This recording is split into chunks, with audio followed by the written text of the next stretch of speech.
Mark had everything a man could ask for. He had always prided himself on being a man of discipline. He had a stable job, a beautiful home, and a wife who loved him deeply. Sarah had stood by his side for years, supporting him through failures and celebrating his successes. She had been his anchor, his confidant, and his biggest cheerleader. But Mark let temptation blind him. To the outside world, he was the embodiment of success.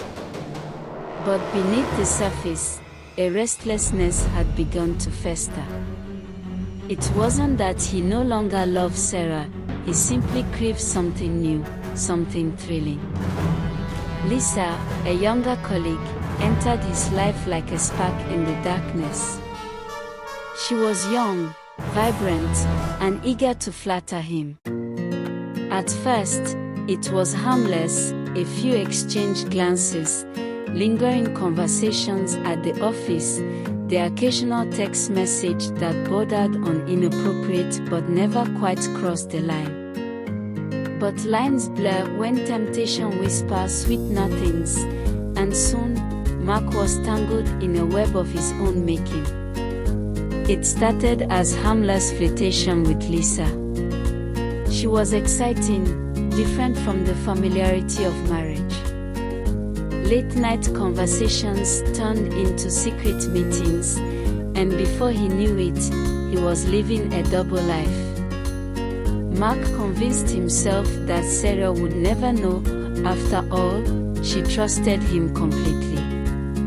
At first, Sarah ignored the small signs. The late nights, the subtle lies, the growing distance between him and Sarah. He thought he was being careful, that his carefully constructed life would remain intact. But love sharpens a woman's intuition, the sudden need to keep his phone on silent. The way he no longer looked at her the same way. But love sharpens a woman's intuition, and Sarah's heart told her something was wrong.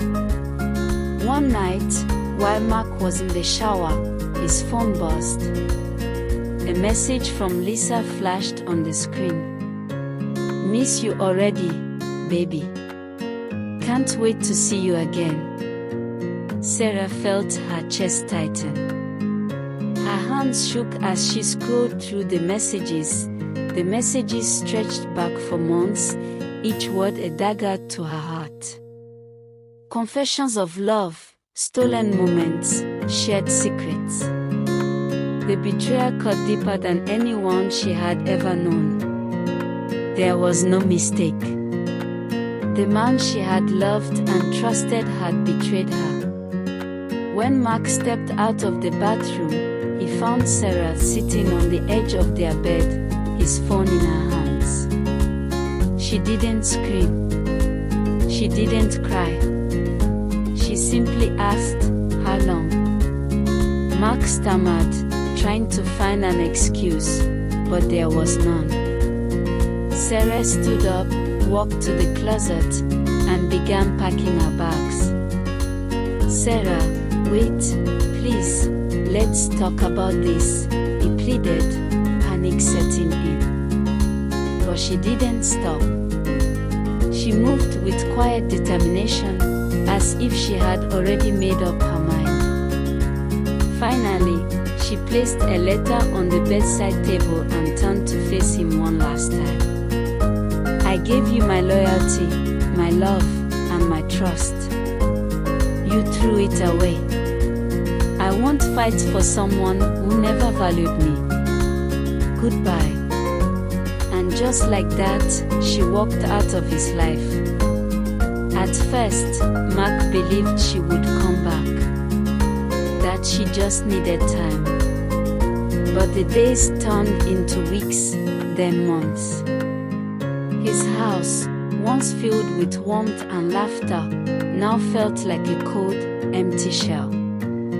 The meals tasted bland, the bed felt too big, and Lisa, the woman he had risked everything for, soon lost interest.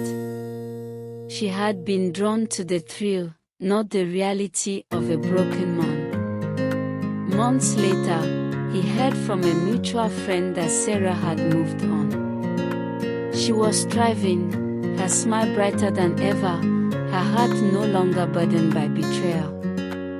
She had decided to be there for her children alone, with no other man in her life.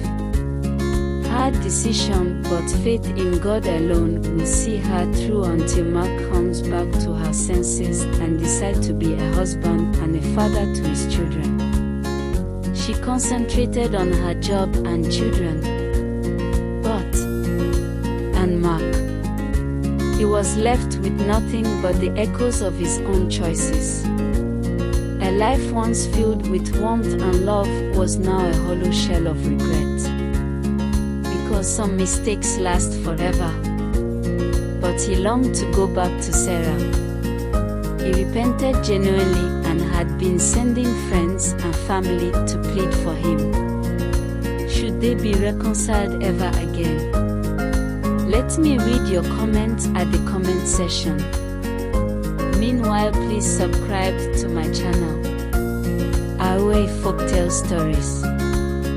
Don't forget to like and to click the notification button for